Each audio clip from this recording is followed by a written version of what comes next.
Business owner yang ngerti keuangan punya strategi 100 kali lebih banyak dibanding kompetitornya. Wah, ini menarik nih.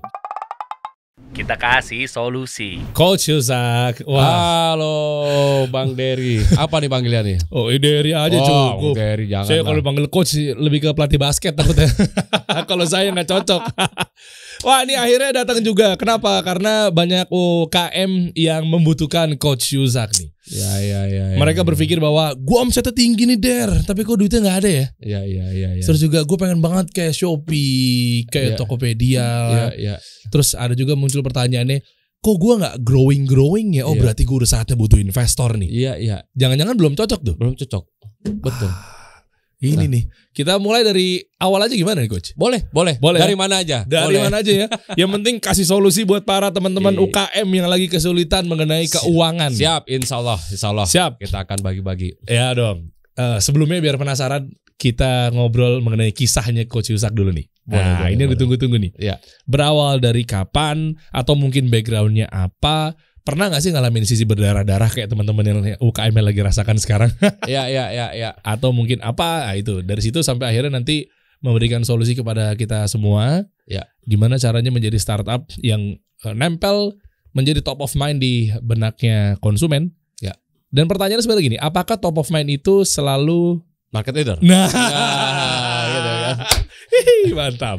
Dari awal Coach, Ya, oke. Gimana karirnya? Oke. Jadi teman-teman. Jadi saya Yusak ya, Udah pada tahu Udah lah pada semua. tahu ya, Saya teman-teman. cuma kepo aja. Saya bisa contek apa Salam nih? kenal ya buat semuanya. Buat teman-teman yang udah kenal, senang bisa ketemu lagi. Ya, Banyak. semoga sehat-sehat. Masya Allah. Rekomendasi Pak Abi, beliau di sini. Rekomendasi Pak Budi dan teman-teman semua pada minta. Itu guru-guru saya semua itu. Wah, Masya Allah. Guru saya lebih tepatnya. Iya, sama lah. Kita murid berarti.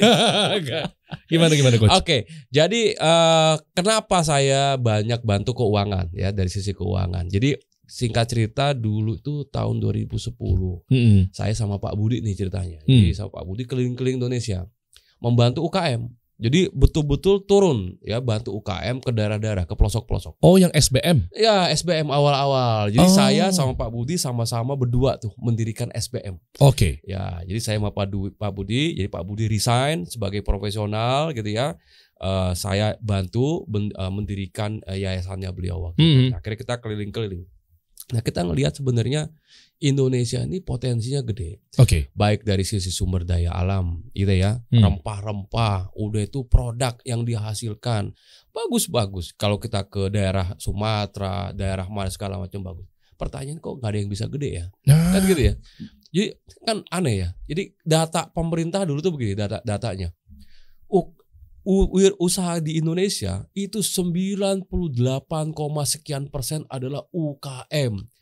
Dan Indonesia ini PDB-nya sumbernya banyak dari UKM. Dan lapangan pekerjaan di Indonesia lebih dari 90% itu di sektor UKM. Pertanyaannya, kok banyak tapi nggak ada yang gede? Kalau kita lihat yang gede-gede, ini kebanyakan perusahaan asing, gitu kan? Kebanyakan udah PMA, ya kan? Modal asing semua nih yang gede-gede nih. Terus ada lah perusahaan-perusahaan yang besar, tapi itu konglomerasi dan segala macam. Ini UKM yang bisa besar ini yang mana? Nah, kan jadi pertanyaan tuh. Iya. Kenapa mereka nggak bisa besar? Karena produknya bagus. Apa nih? Akhirnya saya waktu itu sama Pak Budi cari tahu nih. Kita lakukan riset. Oh, ternyata memang knowledge nomor satu. Oke. Ya, knowledge. Jadi memang financial knowledge, business knowledge ini jadi problem. Mereka nggak tahu. Mereka bisa adalah gimana caranya bikin produk. Misalkan kayak gitu ya. Ya. Nah, lalu bagaimana branding, marketing, selling termasuk keuangan dan segala macam. Wah, pondasi semua tuh. Pondasi semua. Nah, mulailah kita bantu mereka. Nah, di tataran level mikro, kalau UMKM itu kan usaha mikro, kecil, menengah. Di tataran mikro, oke lah kita nggak ngomongin keuangan. Mereka rata-rata cara mereka ngatur keuangannya juga kacau lah. Oke. Uang pribadi campur dengan uang bisnisnya. Oh, itu tuh. Uang bisnis buat makan hari-hari sampai akhirnya buat beli inventory atau persediaan uangnya udah nggak ada. Oke, saya nggak ada masalah di level itu. Nah, yang jadi masalah adalah ketika perusahaannya udah MM-an nih. Nah, gitu kan. Lah, ini banyak yang bangkrut lagi. Jadi ketika mereka udah ngelewatin fase di awal, mereka udah mulai besar gitu ya, bisnisnya juga udah mulai puluhan miliar, dia punya omset, lalu banyak yang turun lagi dan banyak yang stuck. Oke. Nah, di sini saya mulai tergelitik nih. Kenapa lagi nih? Nah, di sini saya ngelihat produk mereka udah bagus, business knowledge mereka udah mulai bagus. Nah, mereka kepentok di financial knowledge. Ya, karena bisnis yang udah puluhan miliar, gamenya itu udah game keuangan menurut saya gitu. Artinya tata kelola keuangan di sini sangat menentukan. Ya, banyak bisnis yang udah berhasil dibangun dari nol, ya, tembus ke puluhan miliar, tembus ke ratusan miliar, lalu mereka nggak bisa besar lagi, bahkan mereka cenderung decline. Udah mulai turun. Maaf coach, maju dikit. Nah, ini yang jadi problem. Jadi problem ternyata begitu saya cek, ternyata financial knowledge-nya kurang. Nah, disinilah akhirnya saya fokus. Saya bilang sendiri ke Pak Budi, Pak, saya fokus ke keuangan. Saya mau bantuin mereka ini dari sisi keuangan. Nah, itu kira-kira background-nya. 2010 guys. Iya, nggak main-main. Kita udah 2012 tahun. Itu dia. Nah, pengalaman-pengalamannya di lapangan kayak gimana tuh? Maksudnya seterpuruk apa mereka sampai akhirnya mungkin dia cerita, mungkin tadinya omsetnya tinggi tapi kok nggak ada uangnya, atau mungkin pengalamannya dia ketika dia berpartner taunya begini, begitu, itu gimana coach? Wah, banyak banget. Wah, ini nggak cukup sehari kalau kita ceritain ya. Gitu ya. 1-2 deh, satu. Yang paling parah. Bisnis. Omsetnya udah mau tembus 50M setahun. Yang bener 50 miliar. Oh iya, UKM. Apa produknya? Saya nggak mau sebut lagi. Oke. Ya. Ketahuan sama, saya nggak tahu dia gimana cara keuangan, ngatur keuangan orang pajak nanti dengan. Iya, bener. Nah, intinya ada ya. Omsetnya udah mau 50-an miliar setahun. Dibangun dari nol. Lalu hancur gara-gara apa? Gara-gara soal masalah perjanjian di awal dengan partnernya. Kan? Pada saat kecil ini berpartner baik-baik aja nih. Karena kecil loh, belum ada duitnya. Begitu udah mau 50M, dua-duanya mempermasalahkan soal perjanjian. Akhirnya bubar tuh perusahaan. Isi perjanjiannya apa? Kok bisa ini masalah investment. Masalah investment. Jadi misalkan nih, kita waktu kecil ya bisnis mau dimulai, kita ceritain bisnis plan ke partner kita, yang mana partnernya ada teman kita sendiri misalkan, kan gitu ya biasanya ya. Betul. Lalu teman kita invest nih, mungkin small money gitu ya, dia invest gitu ya. Ya udah deh, gue invest ke bisnis lu berapa? 100 juta, 200 juta, ya udah masuk. Lu pakai fasilitas gue deh, gitu kan, dan segala macam perjanjian. Udahlah, gampang kan gitu kan. Tahu banget tuh. Ya kan, apa lu kaku amat lu, kan gitu kan. Iya. Akhirnya ya udah jalan nih. Ya dengan uang itu, dengan fasilitasnya itu jalan, nggak taunya besar. Oke. Gitu ya, besar, boleh juga nih, gitu kan. Nah, lalu ketika besar, orang yang tadi naruh duit yang dia bilang kaku amat lo, gitu kan, mulai ngerasa hak gue mana? Wah, kan gitu kan. Nah, terus yang punya bisnisnya ini yang ngebangun dia ngerasa, lu kan nggak ngapa-ngapain, kan gitu kan. Jadi kalau 50-50 ya nggak bisa lah gitu loh. Gua yang kerja, yang kayak gini-gini nih harus dibenahin. Jadi banyak banget fundamental. Lalu apa lagi misalnya? Yang gede-gede nih, gua kasih yang dari kecil udah mulai gede. Miris banget tadi. Ada lagi bisnis yang sama, dibangun dari nol, dari tenda udah sampai gede gitu kan. Sampai bisnisnya udah puluhan, bahkan udah mau tembus ratusan miliar. Duit berlimpah, cash flow sehat, semuanya oke, gitu ya. Lalu apa yang mereka lakukan? Invest. Pasti dong. Kalau bisnisnya udah oke, scale up. Scale up-nya kemana? Itu pertanyaan kan. Nah, pada saat bisnis lagi growing, harusnya nih, walaupun ini bisa juga teman-teman invest ke yang lain.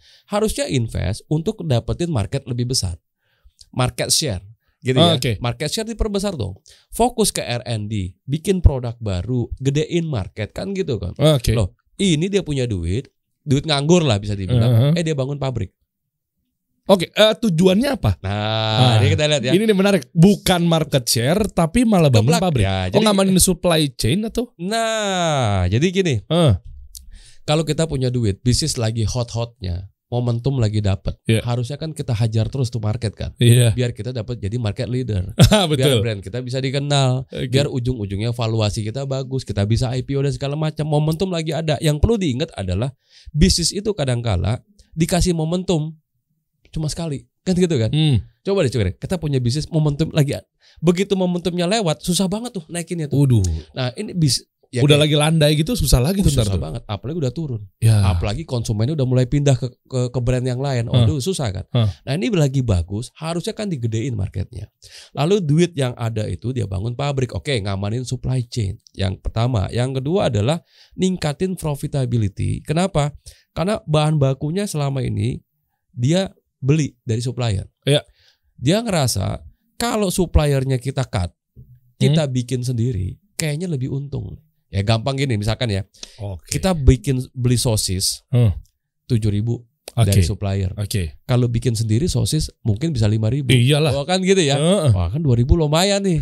Kali berapa volumenya kan gitu kan orang mikirnya kan. Nah, perusahaan ini dibangun sampai sebesar itu, ya, apakah karena jago di manufacturing ataukah jago di marketing? Ternyata perusahaan ini jagonya marketing. Gitu ya. Ketika orang-orang marketing nyemplung ke manufacturing, rusak semua. Tak semudah itu, Ferguson. Betul. Dia harus mikirin soal capacity, dia mikirin overhead, dia mikirin damage inventory, persediaan rusak, barang hilang. Sosis yang tadinya dia berharap jadi 5.000, jadi 9.000 bikin sendiri kan gitu kan. Jadi lebih rugi. Cash flow-nya yang tadinya bagus buat marketing, dia bangun pabrik gitu kan. Jadi nggak jadi apa-apa. Akhirnya, dan apalagi yang terjadi? Organisasinya chaos, fokusnya. Yang tadinya asik dia bikin konten, dia asik buka outlet, sekarang dia harus mikirin ngebenahin cuci piring yang ada di pabrik. Wah, ini masukan buat kasih solusi ketika detik-detik insya Allah mau scale up nih. Hati-hati. Hati-hatinya di situ ya. Emang ada trap. Jadi saya lagi bikin nih buku ya, lagi bikin tulisan lah. Jadi buku tak jadi apa yang selalu bermanfaat. Yaitu scale up trap. Jadi jebakan pada saat scale up. Hati-hati. Ya, jadi dan hampir semua jebakannya di keuangan, di tata kelola keuangan. Niatnya mau baik. Nah, terus solusinya gimana tuh, Coach? Harusnya dia nggak bikin fulfillment, apa sih istilahnya, manufacturing ya? Manufacturing atau dia mau ngamanin supply tujuan. Nah, terus harusnya gini. Sekarang gini. Dengan yang tadi duit yang ada nih. Duitnya misalkan nganggur, let's say duitnya nganggur 50 miliar. Iya. Ya, dia bangun pabrik 50 miliar. Sekarang 50 miliar harusnya diapain? Nah, itu. Nah, pertanyaannya adalah pada saat bisnisnya udah tembus ke let's say 100 miliar lah revenue. 100 miliar itu berapa persen sih dari market? Kan ya. Misalkan marketnya kita hitung ada di 20 triliun misalkan. Kalau 100 miliar kan masih berapa persennya dia nguasai market? Masih kurang tuh. Masih jauh banget. Nah, dengan duit yang nganggur ini, harusnya kan dia gedein market share. Yang tadinya misalkan dia cuma dapat 5% market share, dengan duit yang ada, bagaimana duit ini bisa diinvestasikan lagi untuk ngegedein market share. Sehingga dia tadi 5% market share, dia bisa dapat 10% market share. Lalu 15% market share. Jadi investnya harusnya ke organic growth namanya tadi saya bilang. Jadi organic growth, R&D. Ini cara pertamanya adalah cara pertama R&D, tim riset ya, marketing, ciptain produk baru. Jadi gini, business growth, tumbuhnya bisnis kan simple. Yang pertama adalah penetrasi pasar. Jadi bagaimana kita masuk ke pasar, kuasain pasar yang sama dengan produk yang sama. Itu dulu. Jadi misalkan kasih solusi nih, punya layanan apa, fokus dulu, abisin dulu, investasikan di situ sampai marketnya betul-betul kita kuasai. Yang kedua adalah market development. Kita gedein pasar. Yang tadinya cuma ada di Jakarta, sekarang gimana caranya ada di Surabaya. Mantap. Nah, itu namanya pengembangan pasar, kan gitu ya. Invest ke sana. Yang ketiga adalah produk yang baru. Bagaimana kita keluarin produk yang baru di market yang sama. Jadi market kita ada, kalau ada produk baru kan omsetnya naik kan. Contohnya, kita punya database konsumen misalkan berapa? Punya database konsumen 100.000. 100.000 orang deh. Ya, kita punya satu produk. Satu produk ini dibeli sama 100.000 orang. Lalu kita ciptakan produk yang kedua, dibeli sama 100.000 orang. Naik omsetnya enggak? Naik dong. Ada yang pertama sama yang kedua jadi konsumen beli 2 kali. Kan gitu kan? Anda sungguh cerdas, Coach. Kan gitu kan? Nice, mantap. Nah, itu yang jadi market penetration atau penetrasi pasar, ya, yang market yang ada kita habisin dulu. Dor dapetin tuh pasar. Yang tadinya market share kita di sana cuma 5%, kuasain sampai 50% misalkan. Yang kedua adalah pengembangan pasar. Ya, buka cabang, buka area baru. Yang ketiga adalah produk baru. Yang keempat baru diversifikasi. Entah itu kita bikin bisnis baru, akuisisi bisnis, merger atau segala macam, kan gitu kan. Nah, kenapa bangun pabrik? Ini pertanyaannya. Itu sih. Ya, bangun pabrik ada di mana kan gitu kan. Penetrasi pasar bukan, pengembangan pasar bukan. Jadi mana? Ya duitnya habis. Nah, itulah maksud saya gitu. Tapi kan niatnya baik, mungkin untuk tadi memperkecil cost, coach. Setuju. Memperkecil cost itu bukan satu-satunya cara. Kecuali memang begini ya, untuk menjaga keamanan supply. Contohnya gini, yang kita amanin supply itu apa sih? Kuantitinya. Ya. Kuantiti kita harus amanin. Yang kedua adalah kualitinya. Oke. Yang ketiga adalah harganya. Yang keempat apa? Yang kita harus amanin termin paymentnya dari supplier. Wow, ya. Itu TOP tuh PR tuh. PR. Nah, kalau empat-empatnya nggak ada isu, ngapain bikin pabrik? Iya. Keren. Iya kan? Keren. Kualitinya masih dijaga, kuantitinya aman, harganya juga nggak ada isu. Termin paymentnya juga nggak masalah sama cash flow, gitu kan? Kenapa bikin pabrik? Nah itu pertanyaan itu. Artinya kalau dengan tempat produksi yang udah ada, bikin produk baru bergandengan dengan tim R&D, Research and Development, itu bisa tuh? Bisa banget. Or oke lah, extremely kita harus bikin pabrik. Misalkan namanya test owner kan punya tes. Kayaknya bisnis kalau belum punya pabrik belum keren. Kan gitu ya. Oke lah, no problem. Ya, ownernya pengennya kayak gitu. Cara yang paling cerdas adalah akuisisi. Akuisisi pabrik yang sudah ada. Yang udah ada. Ngapain bikin dari nol? Jadi siapa suppliernya, deketin dia, beli, tawar, kerjasama, jangka panjang kan gitu toh. Nah, bedanya apa dengan kita ada pabrik baru dengan mengakuisisi dan bangun dari nol? Sekarang enggak, bangun dari nol resikonya gede. Bisnis itu kan yang mahal pengalaman ya sebenarnya. Iya. Betul nggak? Apa? Bang Dery ini yang mahal kan pengalamannya. Saya yang mahal pengalaman, Pak Budi yang mahal pengalaman, Pak Abi pengalaman ya 50 tahun dia ada di mahal sekali kan. Ajib. Nah bisnis ini ya pengalamannya. Jadi pabrik yang udah punya pengalaman itu kan jauh lebih aman dibanding pabrik yang kita mulai dari nol. Ini kita belum tahu nih di situ ada masalah hukum, ada masalah izin, ada masalah limbah. Ada masalah tikus, ada masalah ini, ada masalah itu. Itu kan perlu waktu kita. Oke. Jadi diakuisisi beserta resource-nya. Semuanya, resources-nya, pengalamannya. Ini kuncinya nih. Karena di dalam sendiri itu di pabrik pun ada operation yang sudah berjalan. Iya, ada operation yang sudah berjalan. Mesinnya udah tahu. Udah ISO pula misalnya. Ada ISO. Kalau rusak udah tinggal giniin jadi benar. Nah ini kalau rusak mesti panggil teknisi dari waduh ruwet kan jadinya. Atau enggak hire lagi tuh orang-orang. Misalkan kalau memang harus punya pabrik kan gitu kan. Jadi, itu intinya gini. Itu dua dari bisa saya bilang ratusan masalah UKM yang saya temui. Yang mereka salah ya dalam tata kelola keuangan. Mantap Coach Yusak nih.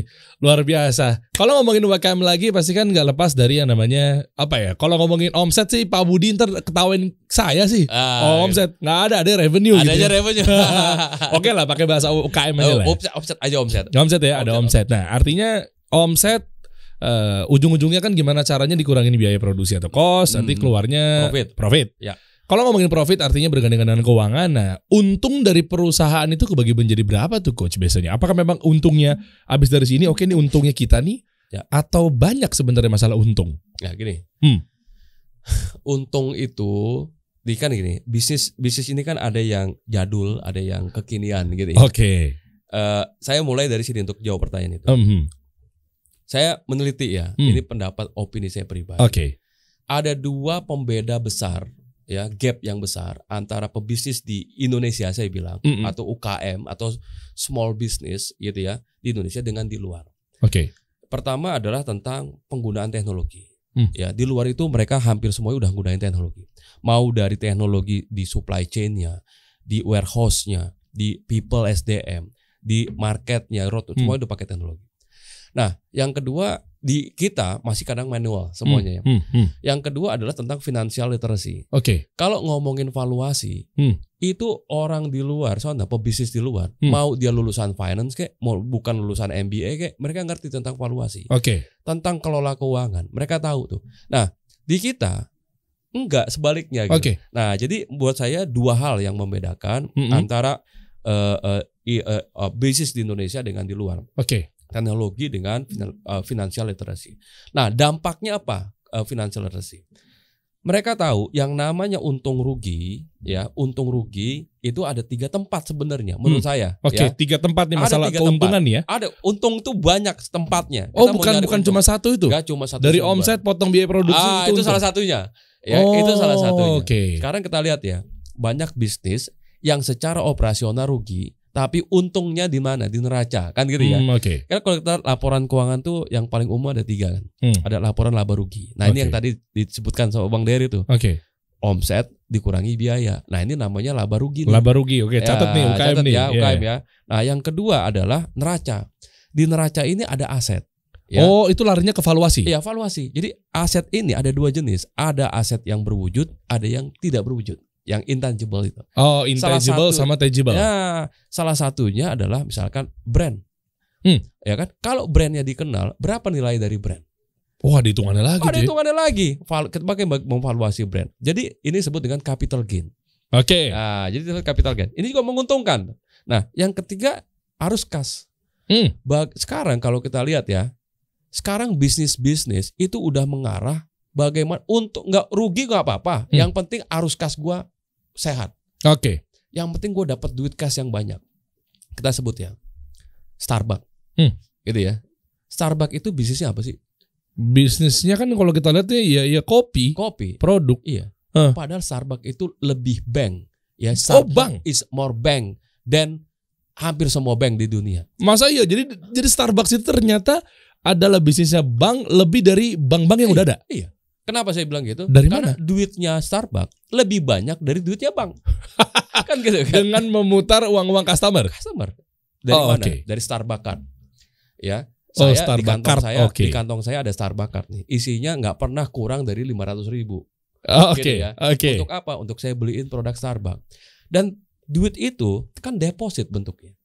Jadi data yang saya tahu ya, correct me if I'm wrong, tapi terakhir saya lihat itu di US dan di Kanada aja jumlah uang depositnya, customer deposit dari gift cardnya Starbucks itu hampir 2.000 miliar US dollar. Berapa triliun? Yang bener, Coach. Banget. Dan itu duit gratis. Oke. Duit itu gratis. Oke. Starbucks nggak bayar bunga. Ya ke kita. Starbucks nggak bayar bunga? Ya enggak lah. Emang saya dapat bunga nih. Saya taruh duit saya di situ. Oke. Bentar. Ini menarik nih. Starbucks yang kita tahu mungkin ya dari sisi-sisi yang lainnya ada menganggap ada sisi kontroversinya apa enggak? Iya, kontroversi. Oke, kita nggak bahas itunya ya. Tapi yang kita bahas adalah Starbucks itu mundur dikit. Dia bangunnya pakai uang siapa? Oh iya, dia utang. Starbucks besarnya, gitu ya. Besarnya pakai utang. Besarnya pakai utang. Oke, utang boleh nih. Utang clear, boleh. tapi utang gimana dulu nih? Nah, utang ini ada 2 jenis. Ada yang berbunga, ada yang nggak berbunga. Bunga riba dong. Bunga riba. Oke. Sekarang bisa nggak utang tanpa berbunga? Iya bisa. Ya, Starbucks dia besar, pakai hutang dan tidak berbunga. Masa? Ada datanya nih. Oh, ada datanya. Sekarang 2.000 miliar US dollar yang ada di rekeningnya Starbucks dari loyalty card atau dari Starbucks card yang dia ambil, emang ada bunganya? Oh, saya nggak pakai Starbucks. Saya nggak pernah dapat bunga dari Starbucks. Misalkan dapat WhatsApp, selamat Anda dapat bunga uang deposit. Nggak ada. Starbucks dapat duit saya gratis. Guys, malu kita masa UKM utangnya kalaupun harus ngutang gitu ya, tapi pakai bunga gitu. Ya, ini nggak berbunga dia. Nggak berbunga Starbucks ya. Dan jumlahnya gede-gede. Apalagi coba brand lain yang Nike. Utang gede dari utang? Utang nggak berbunga. Wow. Dari mana? Bingung kan teman-teman kan? Dari mana ya Nike? Supplier. Ya, dari supplier. Nike, ya, misalkan ya. Nike itu apakah Nike memproduksi ngejahit sepatunya sendiri? Oh ya enggak. Di Tangerang ada tuh. Di Tangerang ada. Oh, banyak di Indonesia, di Vietnam, di Thailand segala macam. Pertanyaannya, mereka itu dibayar berapa hari?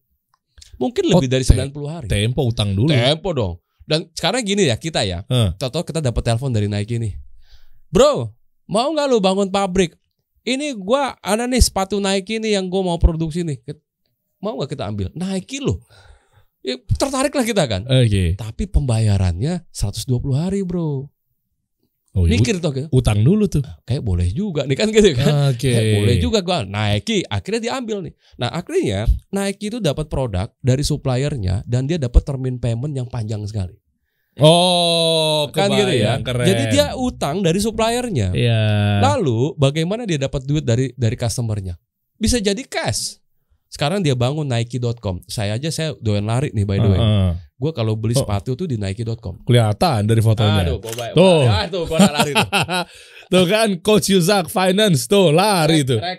Recreational runner kan gitu kan. Recreational runner. Sepatu gue itu hampir semuanya Nike.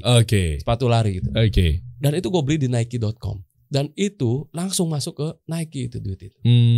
Jadi bayangin ya, ketika Nike dapat duit cash ya, dan dia bayar 90 hari lebih misalkan ke suppliernya, artinya selama ini modal kerjanya Nike didanai oleh supplier. Nike tumbuh besar, bisa membayar atlet, bisa bayar Tiger Woods, bisa bayar Michael Jordan, bisa bayar dari duitnya siapa? Supplier.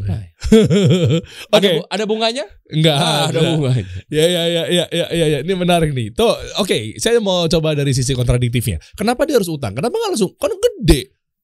Ya, itulah. Gede, uangnya dia banyak, cashnya banyak. Betul. Kenapa dia harus ngutang? Kenapa dia harus ngutang? Nah, ini menarik nih. Kita mau bahas ranah cash flow lebih dalam. Ya. Cash flow ada dua. Makanya gini ya, kalau kita ngomongin keuangan ya. Ada dua ya. Kalau bisa pakai duit sendiri, kenapa mesti pakai duit orang lain? Itu mazhab yang pertama. Ya, Mazhab yang kedua adalah kalau bisa pakai duit orang, kenapa mesti pakai duit sendiri? Itu mazhab yang kedua. Kita yang mana? Bicara modal kerja, ya ada istilah yang namanya zero working capital. Zero working capital atau modal kerjanya nol. Jadi kita punya bisnis, tapi modal kerjanya nggak ada, didanai sama orang. Nah, Nike juga punya prinsip itu. Ya, dia ngerasa bahwa gua fokusnya ke marketing aja. Pokoknya apapun cabang olahraganya, atlet number one-nya itu harus pakai produk Nike. Itu aja. Mantep. Dan bayangin coba, itu mereka dikontrak seumur hidup dengan nilai kontrak yang luar biasa, gitu ya. Berapa miliar USD dikontrak? Cristiano Ronaldo, Michael Jordan, semua seumur hidup semuanya. Didanai sama siapa? Supplier loh. Bener, gue gak kepikiran lagi. Supplier tuh yang bayarin Michael Jordan. Iya benar. Dan itu ngamanin salah satu cash flow-nya ya tadi caranya ya. Gak harus mungkin pakai duit sendiri. Dan biasa aja sih. Jadi dia fokus kemana? Fokus ke marketing aja. Berarti fokus ke desain, nambahin produk, teknologi, R&D. Makanya tadi saya bilang balik lagi ke pasal 1 yang awal. Naik itu, teknologi sepatunya gila ya, R&D-nya jalan. Gitu ya. Gila, besok keluar lagi tipe yang baru, warna yang baru. Ya orang marketingnya jalan. Kenapa semuanya jalan? Karena memang Nike emang fokus di situ. Kalau untuk bidang jasa gimana Coach? Kayak kami atau mungkin bidang media. Ya.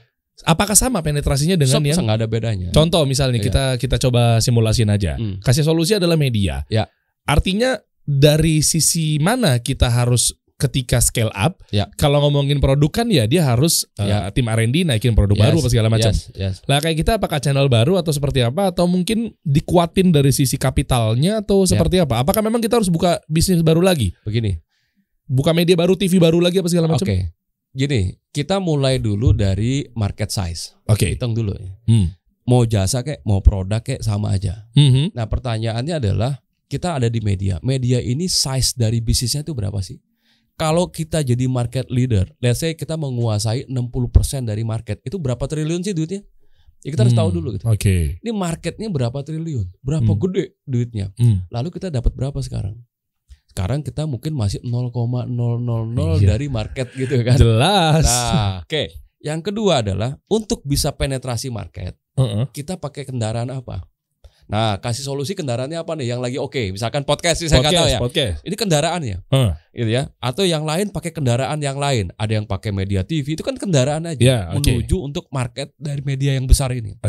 Nah, lalu dari podcast siapa pemainnya? Kan gitu ya. Siapa pemainnya? Lalu kita sekarang ada di nomor berapa? Kita udah leader atau masih jadi followers? Kan gitu ya. Nah, kalau kita jadi followers, no problem. Kita apa uniqueness-nya? Nah, kita ini ranahnya Pak Biakto nih sebenarnya. Apa uniqueness-nya? Jadi apa senjata yang kita bisa gunakan untuk bisa mengambil kuenya ini? Let's say kuenya nilainya 100 triliun. Target kita berapa persen dari 100 triliun kita pengen hajar? Misalkan target gue 5% aja. Berarti kan dari 100 gue pengen dapetin 5 triliun dari bisnis ini. Caranya adalah dengan yang kayak gini. Dengan let's say dengan podcast. Nah sekarang kasih solusi lagi on fire nih misalkan nih di podcastnya nih. Amin. Misalkan ya. Yang fokus untuk marketnya yang memang di ranah UKM atau bisnis ya. Jadi fokus misalkan di bisnis segala macam dan ini number one education platform for small medium enterprise in Indonesia gitu ya. Amin ya Allah. Dengan cara misalkan podcast or edukasi yang lain. Nah kita berapa persen? Nah kalau kita masih kecil ya penetrasi lah. Kan gitu tuh. Penetrasi lebih dalam. Jadi penetrasi itu adalah produk yang sama di market yang sama, kita ambil di situ marketnya. Kita kuasain dulu. Samanya dalam hal apa nih coach? Maksudnya produk yang sama kalau kita kayak gini artinya kita buka satu. Sekarang gini. Coba survei. Ingat kasih solusi, ingat apa? Kalau saya nih, ingatnya podcast. Kalau saya ditanya. Ingatnya podcast. Nah, apakah kasih solusi akan bikin produk baru? Pasti. Ya. Tapi apakah itu akan difokuskan juga seperti podcast? Sekarang agak beresiko nih. Agak beresiko nih kan? Keren. Ada agak beresiko nih. Kalau kita sama-sama gedein dan akhirnya orang akan ngelihatnya beda nanti. Kasih solusi bukan cuma podcast. Kalau gua butuh podcast, kok kasih solusi akan kurang gitu layanannya misalkan ya. Kok nggak serame dulu ya? Ternyata karena kasih solusi bikin produk baru gitu ya. Yang akhirnya dua-duanya nggak ada yang bisa besar. Jadi maksud saya gini. Besarin dulu satu. Ini nih. Satu ini harus jadi jagoannya dulu gitu. Jadi jangan nanggung. Makanya kan bayi ini lagi dibangun digedein udah balita kita asik sama yang lain. Gedein dulu sampai dia betul-betul bisa mandiri. Nanti kita akan analisa keuangannya. Dari keuangannya ada duit nganggur nih. Kita akan bahas lagi kan nganggur enaknya diapain nih. Pertama nih saran saya, kalaupun kita harus ngebangun bisnis yang lain atau produk yang lain, pastikan ya kita fokus 50% dari alokasi dana itu masih digunakan untuk penetrasi. Daging sekali materinya. Harus untuk penetrasi. Jangan ditinggalin, jangan dikurangin. 50%. Kuasain dulu pasar. Nah, yang kedua mungkin ya produk baru. Ya, produk baru mungkin 30% lah misalkan. Nah, selebihnya mungkin pasar baru, market yang baru dulu. Ya, dialokasikan baik dari sumber dayanya, resourcesnya, finansialnya, semuanya fokusnya ke sana. Dan jangan bikin bisnis baru yang sama sekali nggak ada hubungannya dengan kasih solusi. Jangan dulu. Jadi misalnya kayaknya gue bikin restoran juga nih kan gitu ya. Kayak duit nganggur nih. Nah itu udah gamenya udah beda lagi tuh. Mendingan sama-sama media minimal. Nah minimal media. Ya minimal sama-sama di industri yang sama. Itu kalau mau melakukan diversifikasi misalkan. Kalaupun harus mau nggak mau gitu ya. Tapi saran saya 50% dari resources alokasinya ke penetrasi pasar. Ngeri. Itu dulu. Nice. Sangat memberi masukan. Justru di sini adalah Coach Yusak yang memang kasih solusi kepada saya ya. Ini belum berbicara lagi mengenai ya bisnis tuh ada startup. Panjang. Kita bahas mengenai startup kayaknya asik banget. Asik Iya kan startup itu kan memang ada yang digital, ada juga konvensional. Ya, non digital lah. Jadi bukan ya. Produk digital dengan produk non digital. Mungkin itu ya kan. Karena betul, semuanya akan go digital. Ada digital sama non digital. Ya, produk. Ya, kita bedah bisnis modelnya bareng-bareng boleh ya? Boleh, ayo. Ya, misalnya kita lihat sekarang misalnya startup marketplace. Ya. Kan ada banyak banget tuh. Ada banyak. Transportasi online bahkan juga lebih dari 2 tuh. Banyak. Ya kan? Nah, kenapa yang mungkin kok yang diingat itu aja? Ya itulah. Soalnya ada yang menjadi top of mind belum tentu menjadi market leader. Atau market leader ya belum tentu juga gitu-gitulah. Ya. Nah, ini kita bedah kayaknya menarik nih. Kenapa bisa begitu fenomenal? Ini pendapat saya, Ya. Karena kita bicara produk digital. Ini kan kita lihat ya pertarungannya seru kan. 10 tahun yang lalu, 7 tahun yang lalu kan. Kok aplikasi banyak banget gitu. Semuanya didorong ya untuk bikin startup company ya kan. So, anak-anak muda tiba-tiba lulusan ITB, lulusan mana tiba-tiba mereka pengen menjadi entrepreneurs. Yang tadinya pengen jadi PNS gitu ya. Terus mereka pengen ngebangun membuat satu aplikasi dan segala macam. Tuh setiap kali ketemu mereka tuh mereka sangat antusias. Ya.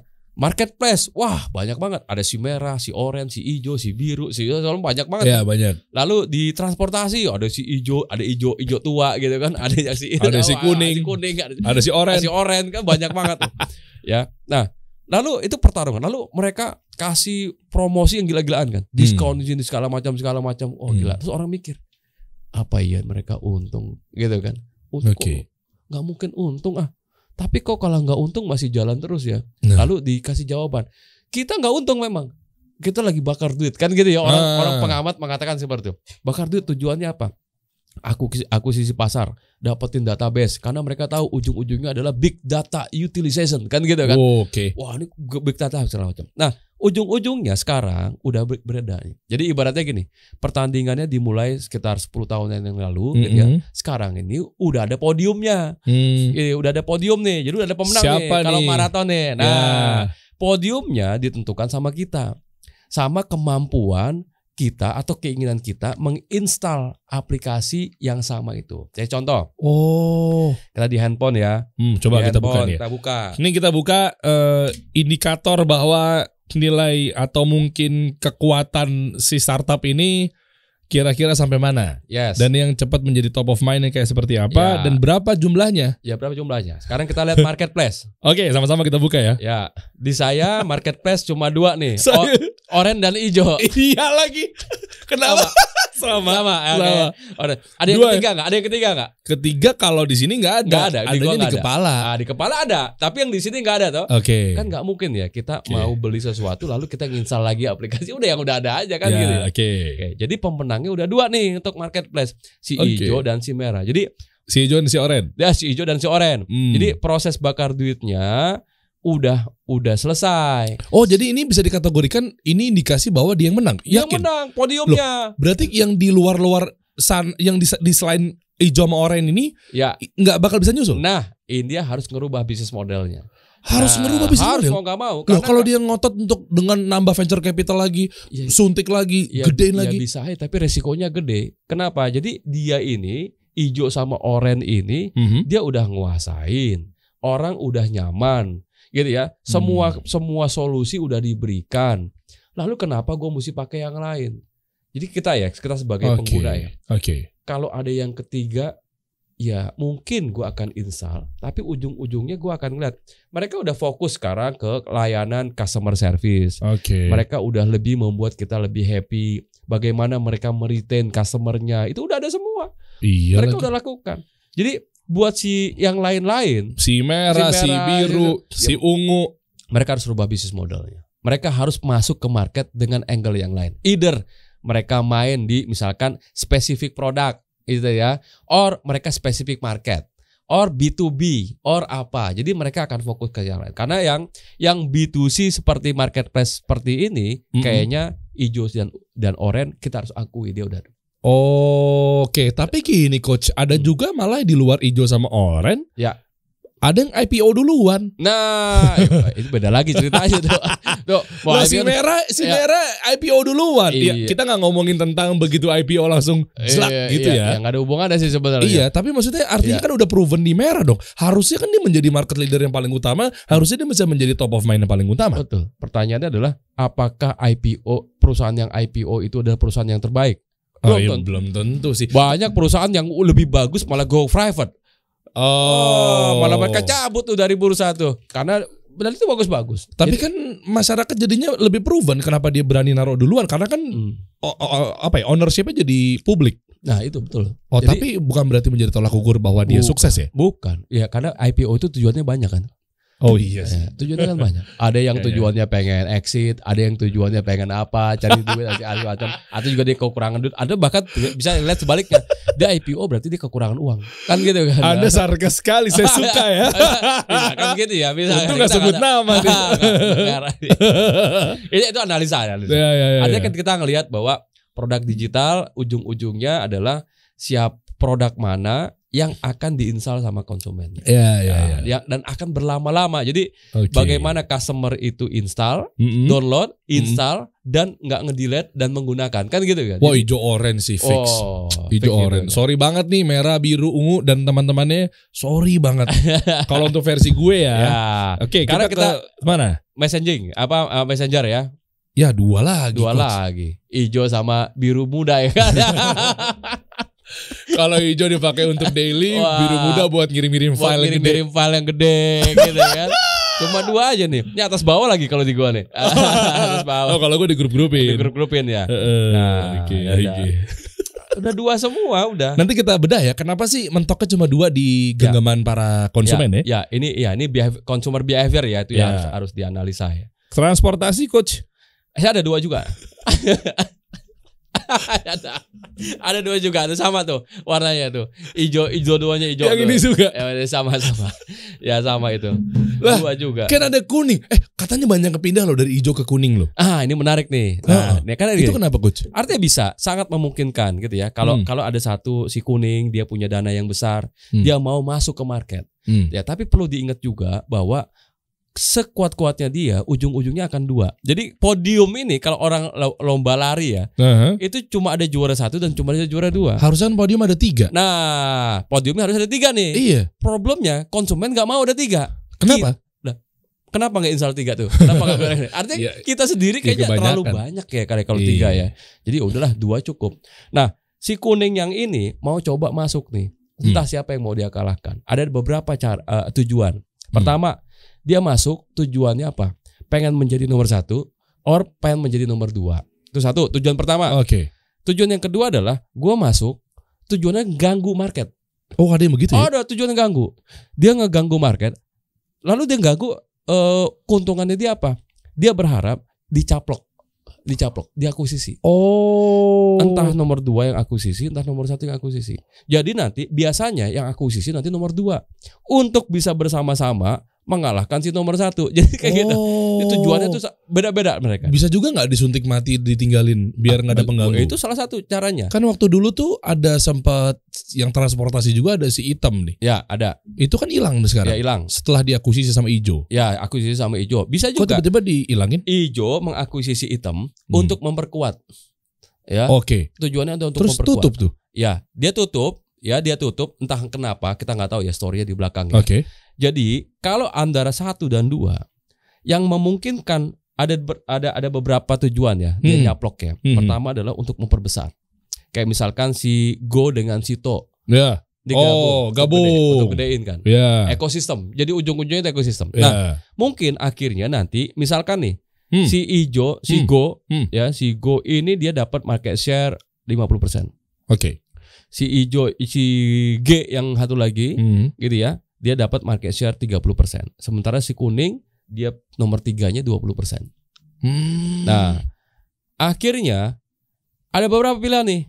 Si kuning ini kalau dicaplok sama si Go, maka kan kuning dan Go jadi 70. Oh, jadi nambah. Jadi jauh dia kan. Jadi jauh. Or si G yang ini nomor 2, dia caplok yang kuning jadi 50-50. Nah, itu salah satu. Jadi si kuning masuk ke pasar tujuannya emang pengen dicaplok kan gitu ya. Tinggal gue pengen siapa aja yang duluan nih. Kan ya tergantung ya tujuannya apa ya. Apakah dia ada tujuan pengen menjadi nomor 1? Oh, berat sih. Berat ya. Terlalu beresiko. Terlalu beresiko. Berarti kalaupun sah-sah aja ya, ketika dia masuk ke tengah-tengah terus tujuannya ingin dicaplok sah saja. Boleh dong. Boleh. Oh, jadi nggak melulu targetnya adalah mengakuisisi market. Ya, tujuan bisnis salah satunya itu. Kalau kayak gitu ya, tujuan bisnis gini, kita ngebangun bisnis, tujuannya apa sih? Pak, saya pengen bangun bisnis biar bisa diwarisin ke anak cucu kan gitu ya. Ada yang kayak gitu ya, legacy. Itu zaman dulu kan.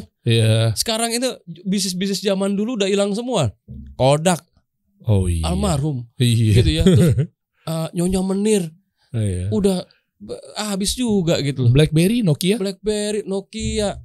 Aduh, banyak banget deh. Artinya sekarang bisnis life cycle itu udah mulai cepat gitu ya. Artinya kalau kita pengen bilang biar anak cucu gua nikmatin, ya yang kalau nikmatin bagus. Kalau ninggalin utang gimana? Kan gitu kan, itu lebih parah lagi. Mendingan kita mikirnya adalah bagaimana bisnis ini bisa meng-create value yang kita bisa nikmati selama kita ada gitu loh. Oke. Entah untungnya kita mau bangun masjid kayak sedekah kayak itu tujuannya harusnya. Betul. Intinya adalah bisnis yang kita bangun sebagai kendaraan kita untuk bisa mencapai tujuan ekonomi pribadi kita sebenarnya. Oke. Nah, jadi kalau kita misalkan bangun bisnis tahun ini tujuannya pengen dicaplok. Gitu ya. 5 tahun gue pengen exit nih. Gitu ya. Yeah. Gue bangun dengan modal 100 juta. Lalu gue bangun nilainya, value-nya gue bangun, gue create value-nya. 5 tahun nilai perusahaan gue udah misalkan 50 miliar. Gue jual 50%-nya gue dapat duit 25 miliar. Iya. Untung kan? Untung lah. Nah 25 miliar mau ngapain? Bebas aja kan tidak kan? Mau ngapain? Gitu. Nah ujung-ujungnya gitu. Nah jadi ya nggak perlu lama-lama gitu. Jadi intinya adalah salah satu tujuan kita untuk bisnis untuk exit, no problem. Oh nggak masalah. Mantep. Oke, berarti kalau untuk yang mereka ada 2 startup dan lain sebagainya itu menjadi top of mind, apakah mereka udah tentu market leader? Belum tentu. Karena gini, harusnya top of mind adalah market leader. Harusnya gitu ya. Tapi 2 ini harus dibuktikan. Karena alat buktinya beda, alat pembuktiannya. Market leader itu berarti kita yang menguasai pasar. Biasanya ya kita hitungnya apa? Dari volume penjualan. Ya, dari penjualan. Dia betul-betul menguasai market. Ya, dari datanya. Nah, kalau top of mind itu kan risetnya dari mana? Dari kualitatif, dari kuantitatif misalkan ya. Dari pertanyaan orang. Pertanyaan gini. Misalkan gitu ya. Tahu misalkan si merah tadi ya. Si merah marketplace. Ya, tahu. Tahu lah. Pakai enggak? Enggak. Maaf nih beneran enggak pakai. Kan misalkan gitu ya. Artinya yang kita tahu belum tentu ya itu yang kita gunakan. Oh, ngerti. Artinya dia menjadi top of mind atau tahu minimal di konsumen atau orang-orang sekitar sehingga ketika IPO message-nya sampai dan trust ya udah gue nanam duit di sini. Tapi belum tentu yang nanam duit juga dia pakai kan? Ya, belum tentu juga. Oh, oke. Ya, belum tentu. Gue investor tapi gue nggak pakai. Parah juga gitu ya. Ada kan pasti kan? Ada. Tapi memang harusnya top of mind harusnya market leader. Harusnya. Oke. Nice jawabannya, Masya Allah. Harusnya juga nggak kalau kita stuck tiba-tiba itu butuh investor? Belum tentu juga. Ini ya. Lah kita butuh duit, coach. Kadang-kadang nih ya. Tahu dari mana butuh duit? Kan gitu kan? Ya sesimpel UKM tuh, gue nggak bisa gaji pegawai lagi. Gini. Jadi pengalaman saya ya. Dari 10 perusahaan UKM yang bilang butuh duit, ternyata dia nggak bisa ngelola uang. Ketika uang yang dikelola dengan baik, ternyata dia nggak butuh uang. Oh, berarti bukan gara-gara dia ambil sikap langsung butuh duit? Itulah kenapa. Jadi kayak gini ya. Aduh, bentar lagi gajian nih, duitnya belum ada.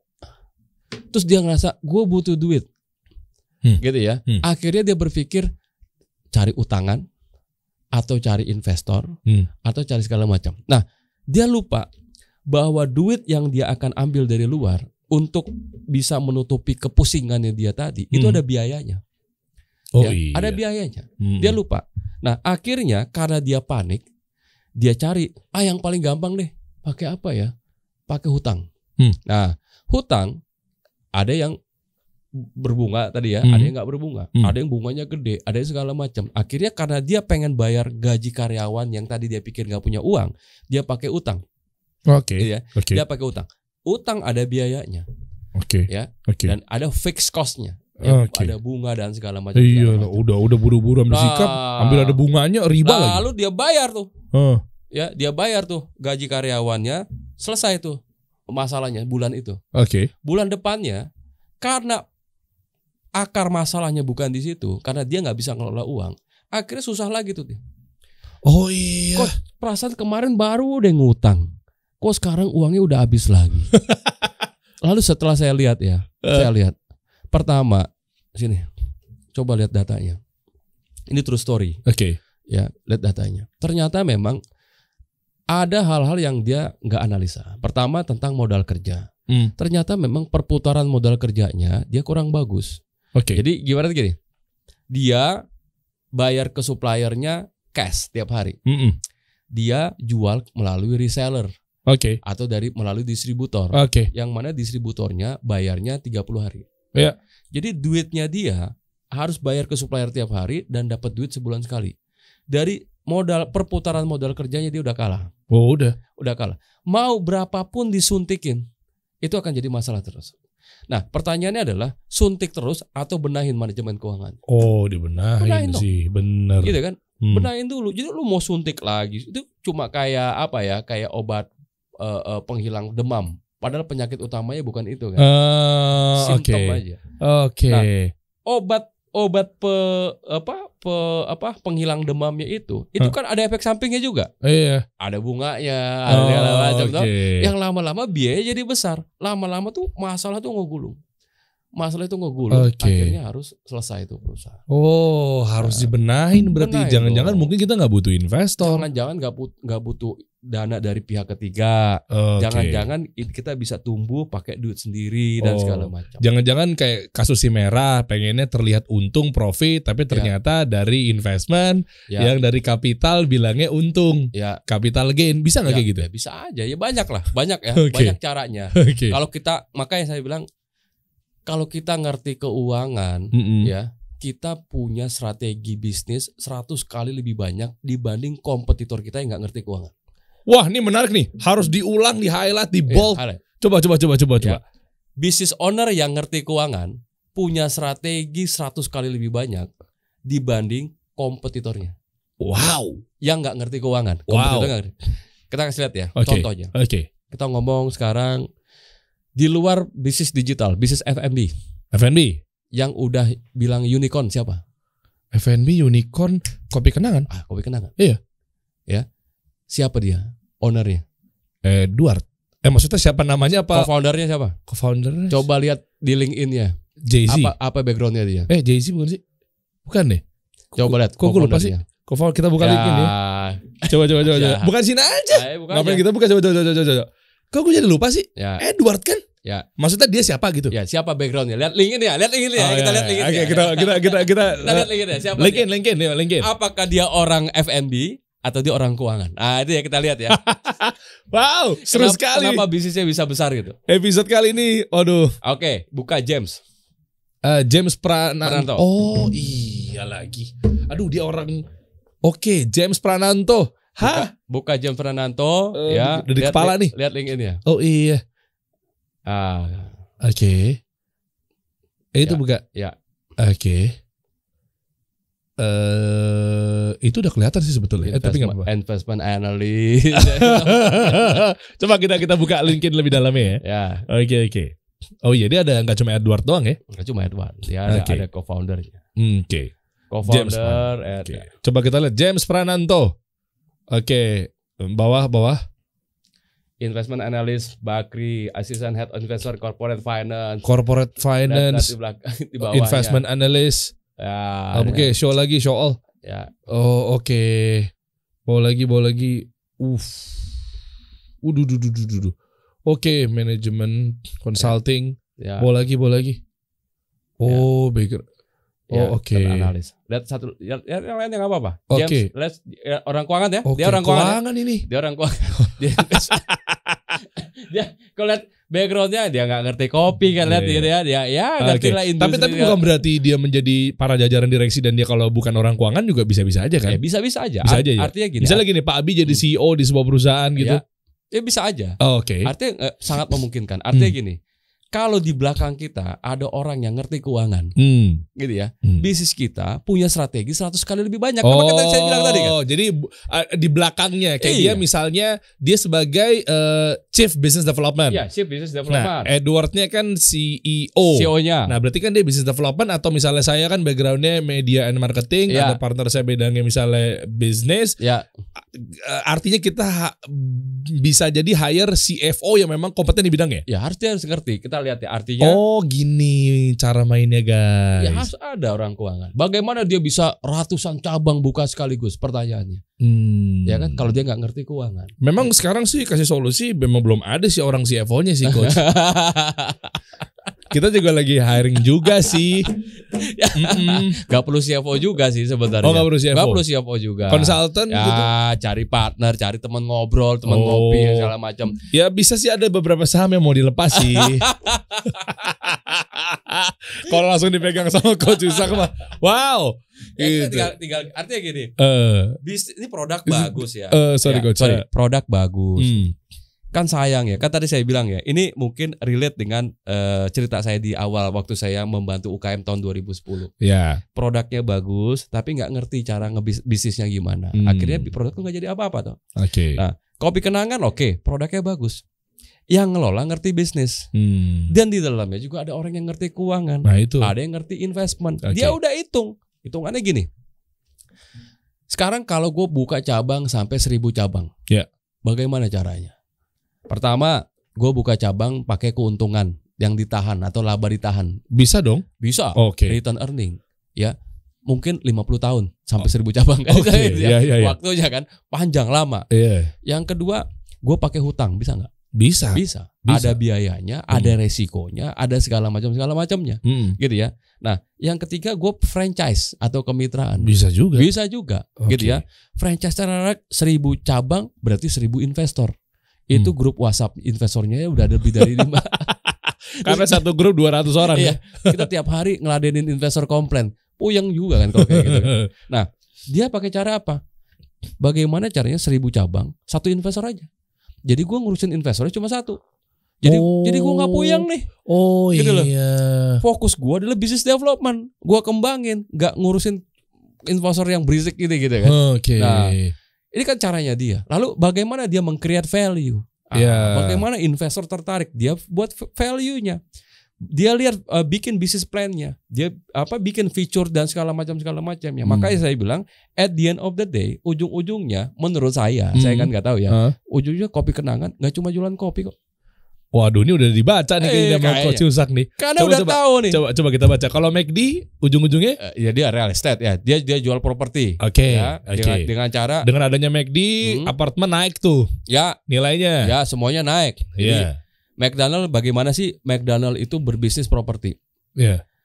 Kalau kita punya duit 5 miliar, kita mau jadi franchise-nya McDonald, aman dong? Aman. Ya aman. Mungkin returnnya lebih tinggi dari deposito. Returnnya mungkin lebih tinggi, saya nggak tahu ya, dari reksadana misalkan gitu ya. Bisa jadi. Bisa jadi toh. Nah, lebih aman gua. Nah, artinya orang itu antri tuh untuk jadi franchise-nya McDonald. Iya. Nah, McDonald ngelihat, oke, lu boleh jadi franchise gua, tapi lu harus bangun di atas properti gua. Nah, propertinya dicari sama McDonald, dibeli, ya, dibeli sama McDonald. Nanti belinya pakai apa? Pakai hutang. Utangnya siapa nih? McDonald utang dong. Oke. Untuk beli propertinya ini. Yeah. Misalkan ada satu bangunan di pojokan jalan yang lagi rame, gitu ya, dibeli sama McDonald, gitu ya, dibeli sama McDonald, belinya pakai hutang. Oke. Nah, hutangnya ini kan ada cicilannya. Dicicilnya siapa yang nyicil? Yang nyewa tadi franchise-nya. Oh iya. Jadi McDonald dapat properti gratis. Pinter sekali Anda. Sekali gitu. Dia dapat banyak nih. Jadi berarti gini, bisnis ini kan tujuannya banyak. Pertama revenue, udah pasti. Yang kedua profit. Yang ketiga cash flow. Yang ketiga aset.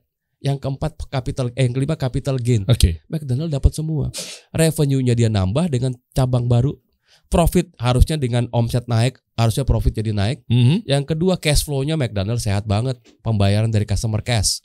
Ya, dia bayar ke supplier mundur. Ini udah pasti cash flow-nya sehat. Yang keempat aset, dia dapat juga. Ya, dan ini gratis dia dapat aset. Ya kan, dibayarin sewanya sama si franchise-nya itu. Iya gitu lagi. Ya, dia masih dapat hasil.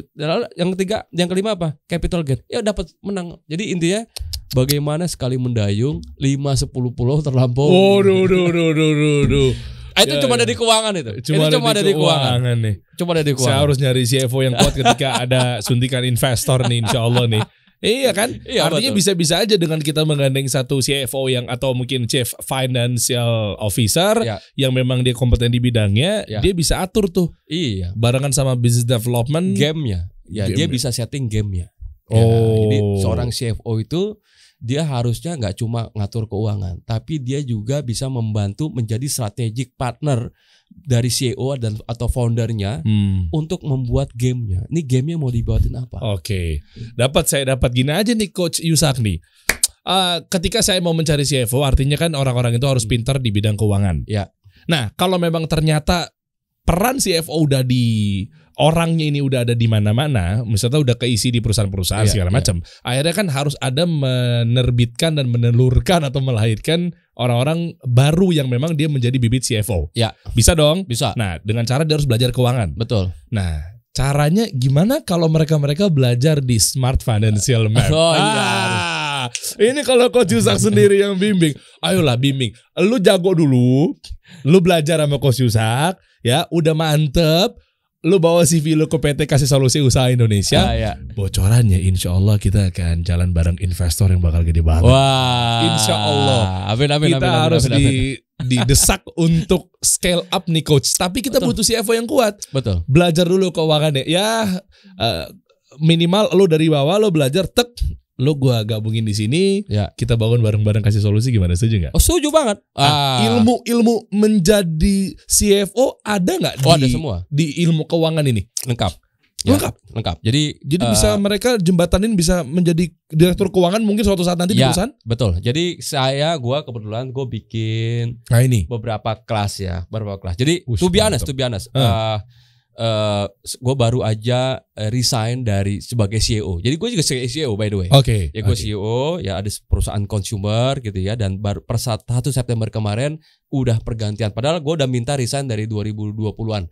Ya tapi baru approve kemarin. Ya iyalah. Kalau saya punya Coach Yusak juga saya tahan mungkin approve-nya 2097 gitu. Ditahan. Nah jadi sekarang udah ada penggantinya dan alhamdulillah. Jadi sekarang bisa lebih fokus untuk bantu. Nah setelah itu banyak mungkin udah ada sekitar lebih dari 5 tawaran ya. Ada yang nawar saya jadi CEO, ada yang jadi CFO segala macam. Dan setelah istihoroh ngobrol dengan keluarga, oke enggak deh. Kayaknya ini udah waktunya untuk berbagi gitu ya. Udah waktunya untuk sharing-sharing gitu kan. Jadi saya udahlah nggak mau lagi di sana. Sekarang lebih fokus ke edukasi sama ya dengan Kasih Solusi. Bagaimana kita menelurkan business owner yang ngerti keuangan. Itu yang saya pengen, ngerti keuangan. Karena dia pengen cepat, dia harus cepat gitu. Nah, akhirnya saya bikin kelas yang namanya Smart Financial Map. Jadi bagaimana business owner tuh ngerti gamenya. Jadi dia bisa bikin game nih. Oh, bisnis gue pengen atur kayak gini nih. Ini saya harus daftar juga nih. Ikut. Wajib itu. Ayo dong, bareng-bareng guys. Kita harus melek nih keuangan nih. Wajib. Itu udah batch ke-17 dan alhamdulillah komennya mereka sih ini adalah cara belajar keuangan yang paling gampang dicerna. Jadi mostly kan gini ya. Kalau belajar keuangan kan alergi kita ya. Baru mau ngomong. Kos gimana ya? Sampai sekarang jujur saya saya fokusnya memang jujur di branding, marketing ya. Ya kan sama Pak Abi dan lain-lainnya. Cuma kalau udah ngomongin keuangan tuh agak mual gitu coach. Mual, iya betul. Tapi di sini memang bisa sederhana itu, masa sih? Hampir mungkin bisa gue bilang 70% peserta yang ikut dari semua batch itu orang marketing. Cocok dong. Iya, orang marketing. Mereka mampu menjalani step by step. Mampu dan mereka karena apa? Karena align dengan strategi marketingnya mereka. Gitu. Mereka jadi tahu purpose-nya apa. Ya, purpose-nya apa? Kayak contoh misalkan, nih ya, contoh ya. Ada satu perusahaan yang saya tanganin juga, saya pernah bantu. Pada saat kuarter 3 berakhir. Nah, ini kuarter 3 nih September tuh, berakhir ya. Nah, ini tahun lalu nih kejadiannya. Lalu saya cek berapa dia punya revenue. Revenue-nya tuh masih sekitar kurang dari 70% pencapaian omset. Nah, lalu begitu saya cek marketingnya, planningnya, activity-nya, itu lebih banyak awareness. Nah, sekarang kalau saya tanya nih orang marketing, apakah awareness akan directly convert to sales? Iya, belum tentu. Belum tentu toh. Saya orang marketing soalnya. Belum tentu toh. Belum tentu. Lalu saya bilang, hey orang marketing, saya orang keuangan. Gitu kan. Buat saya activity you untuk 3 bulan terakhir, ini 3 bulan penentuan, Oktober, November, Desember, ini nggak cocok. Terus gimana? Rubah. Kenapa? Semua strategi marketing harus yang langsung connect ke convert sales. Waduh, kita biasanya main awareness nih. Nah, kan kayak gitu ya. Nah, pada saat kondisi, berapa budget lo? Budgetnya ada sekian miliar Pak. Semuanya arahin ke convert. Apa yang terjadi? Ya. Perusahaannya salesnya tembus lebih dari 100% di akhir Desember. Masya Allah. Nah artinya kan gini, tujuan marketing kan banyak ya. Ada yang untuk awareness, ada yang untuk customer acquisition, ada yang untuk dapetin database, ada yang langsung convert to sales, ya kan? Nah kita fokus dulu. Bukan berarti awareness nggak bagus, bukan. Tapi di situasi yang lagi mendesak, Dan di situasi yang udah last minute. Kenapa? Karena buat saya achievement itu penting. Iya. Lu jangan bikin target kalau menurut lu achievement itu nggak penting. Oke. Gitu ya. Lu lucu ya. Kita buat target tapi kita nggak peduli sama achievement. Oh ya. Aneh gitu. Aneh sih. Aneh. Lu bikin target, lu harus komitmen. Lu harus berjuang, lu harus mati-matian sama achievement. Dan achievement itu akan memotivasi tim. Itu akan jauh lebih murah kita untuk bisa membuat tim termotivasi. Dari sisi keuangan jauh lebih bagus. Dari sisi leadership akan mendapat penghargaan banyak dengan achievement. Jadi achievement itu sesuatu, bukan angka yang disetting lalu kita cuekin, bukan. Ini angka yang harus betul-betul mati-matian pakai darah kita kejar kan gitu kan. Yang namanya target itu. Nah, itu kita akan kejar itu. Nah, sekarang tinggal 3 bulan nih. Tinggal 3 bulan. Kenapa marketingnya masih melakukan kegiatan-kegiatan yang sifatnya nggak langsung ke sales? Oh, dan ini semuanya diajarin di sini. Semua dari nol, meskipun kita nggak ngerti keuangan. Walaupun ini masalah finansial, tetap di sini gue singgung soal marketing. Oh, cocok nih. Dan kalau nggak ngerti dan buta keuangan, semuanya dari akan dasar akan ngerti. Ini akan ngerti. Ilmunya benar-benar diajarin dari awal, coach. Dari A sampai Z 2 hari. Jadi bahkan testimoni yang udah dapat ya, hampir semua batch mengatakan ini mah udah kayak MBA Finance 2 hari. Akhirnya kasih solusi nih kepada business owner nih. Pertama kita belajar tentang membaca dulu. Jadi Iqra. Iqra betul. Penting ya. Yang pertama awalnya itu Iqra. Iqra dulu. Baca. Selama ini kita dapat laporan keuangan, ownernya nggak ngerti baca. Ngawur semuanya tuh. Karena apa, dia nggak Iqra gitu kan. Anda nggak lagi nyindir saya ya? Ya, saya nggak tahu nyindir siapa. Oke. Ya. Mana laporan keuangan? Terus ada orang keuangannya kayak ngerti aja Pak. Kan gitu ya. Ya. Baca dulu, belajar. Ya, belajar bagaimana kita belajar baca ya. Baca laporan keuangan. Baca data-data penjualan. Baca dulu. Nah, yang kedua dari baca baru analisa. Ya. Dari analisa banyak kita akan belajar. Analisa penjualan, analisa keuangan, analisa laba rugi, analisa neraca, analisa arus kas. Semua banyak. Oh, termasuk forecasting. Forecasting, ya, budgeting, semuanya ada semua. Nah, dari analisa baru kita tentukan strategi. Ya, kita baru ambil keputusan. Oh, kalau kayak gini berarti gini. Berarti gini. Ya, karena keuangan tuh kayak main balon aja. Kalau gue pencet di sini, gelembung di sini. Gue pencet sini, gelembungnya sini. Kalau gue gedein cash flow, profitnya turun. Kalau gue gedein profit, cash flow-nya kecil. Itu normal. Kita mau pakai yang mana, kan gitu ya. Nah, dari situ kita tentukan arahnya ini. Gue pakai gamenya ini. Baru kita tentukan game apa yang mau lu mainin. Apakah lu mau fokus ke revenue 5 tahun ke depan? Apakah lu udah mau fokus ke profitability? Atau kalau mau main di cash flow seperti Starbucks, Nike dan lain-lain, gitu ya. Apakah kita mau main di aset, gitu ya, seperti si McD? Apakah kita mau main di valuasi, seperti yang banyak startup sekarang bikin? Jadi semuanya ada gamenya. Nah, kita mau main yang game yang mana nih? Nah, dari situ udah tentukan. Tapi keputusan itu didasari dari hasil analisa. Dong. Jadi prosesnya ada. Nah, di hari kedua nanti gua akan kasih studi kasus. Ini real case, ya, studi kasus dari materi yang udah kita sampaikan. Ada satu studi kasus yang sama. Kita bikin kelompok, grup, grup dengan alat bedah yang sama, materi yang sama, modul yang sama, contoh kasus yang sama. Gue jamin hasilnya beda. Oh, bisa begitu? Nah, karena orang punya pendekatan beda. Ada orang yang mikirnya gini, udah naikin aja harganya untuk ngejar revenue. Ada juga kayak gitu. Ada yang nggak bisa, kita bagusnya buka cabang. Jadi untuk menuju satu tempat, orang ini kan punya banyak cara itu. Ada yang caranya begini-begini dulu, ada yang ruwet, ada yang segala macam. Itu kelihatan tuh. Nah, dari situ saya kelihatan nih orang yang efektif cara dalam berpikir tuh yang mana. Ada tuh. Bocorin dong kira-kira. Ada tuh. Biasanya nih. Jadi dari outputnya kan adalah financial model namanya. Atau bisa juga dia buat business planning. Itu kan ada business planning yang kelihatannya itu bagus tapi nggak visible. Dia nggak visible nih. Oh, ini ada yang aneh nih. Misalkan gini, untuk mencapai revenue sekian, saya rencananya mau naikin harga 15%. 15% naik harga, apa konsumen nggak kabur 15%? Kan gitu ya. Kalau di atas Excel sih hitungannya masuk. Cakep aja tuh. Cakep, tapi 15% apa bisa lu jalanin? Ini nggak masuk akal.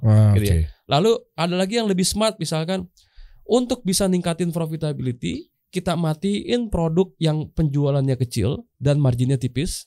Lalu kita gedein, kita fokuskan, kita invest ke produk yang penjualannya besar dan marginnya gede.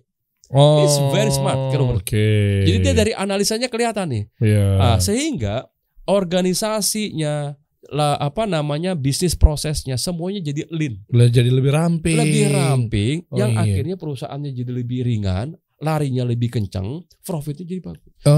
Itu kelihatan tuh. Padahal studi kasusnya sama loh. Oke. Padahal materi yang gue sampaikan sama. Outputnya beda. Nah itu di Smart Financial. Itu serunya di situ. Jangan dibocorin semua. Teman-teman wajib ikutan nih. Mantap nih ya. Gini. Di batch yang berikutnya ini batch spesial 17. Karena diadakan di awal November. Dan ini batch akhir tahun. Oke. Waktunya kita evaluasi bisnis 2022. Iya. Nah pas banget di materi ini. Cakep tuh. Nah kalau Coach Dery bisa ikut bareng Coach Dery tuh teman-teman tuh. Boleh. Yuk bareng yuk. Bareng yuk. Kita ngumpulin aja dulu datanya dia. Mau teman-teman misalnya bisa langsung klik di sana atau mungkin kita bantu untuk Google Meet Google Form untuk daftar atau mau www.Smart Financial Map teman-teman udah langsung daftar tuh. Udah ada formnya di sana. Pokoknya buka aja Instagramnya Coach Yusak, coba buka deh. Nanti di situ ada link tree-nya. Nah ini klik aja di sini nih. Tuh ada tuh. Smart Financial Map. Klik ya. Kita coba simulasiin lagi dan masuknya tadi ya. Oke, keluarnya di sini. Keluar di sini. Terus nanti di bawahnya cara joinnya itu ya. Cara joinnya nanti di sini yang dipelajari tuh banyak tuh. Nah, ini banyak. Udah pokoknya teman-teman baca aja nih. Macam gitu kan. Iya. Ini ada harganya gitu ya. Okay. Nah, coba ke bawah. Boleh lagi. Bawah lagi. Nah, lagi early bird lagi sekarang tuh. Lagi promo nih. Lagi promo lagi itu. Oke, nice. Boleh teman-teman, buka aja untuk informasi, coba cek aja dulu deh. Ya, landing page-nya. Mantap, ini ada lagi promo, jadi buruan teman-teman mumpung lagi dibuka nih bareng sama Coach Yusak. Wow, menarik sekali. Jangan sampai nanti tiba-tiba kita di pertengahan jalan buntu, bermasalah bisnisnya, goyang gitu kan? Ya boleh. Ini pun kalau tujuannya mau exit bisa juga untuk ngerapinnya. Bisa. Keuangan ya? Mau ngerapin keuangan bisa. Okay. Yang penting ini, targetnya Smart Financial Map adalah business owner. Oke. Ya, business owner yang saya pengen taruh mindset keuangannya. Jadi gini, business owner ini kan kreatif ya. Dia ini kan risk taker. Ya. Orang yang hajar sana sini dulu kan gitu ya. Bisa gitu ya. Nah, jadi business owner tuh ilmu ngegasnya udah jago deh. Nah, gue taruh ilmu ngeremnya. Jadi biar bawa mobilnya stabil gitu. Wih, mantap. Jadi jangan marketing mulu gitu. Lu jangan hajar mulu gitu. Remnya juga diinjak. Dia bilang ngegas boleh, jangan lupa rem lah gitu. Iyalah. Ngegas boleh, jangan lupa rem, jangan lupa isi bensin. Meskipun bensinnya juga udah naik harganya. Beda topik lagi. Kita kasih solusi.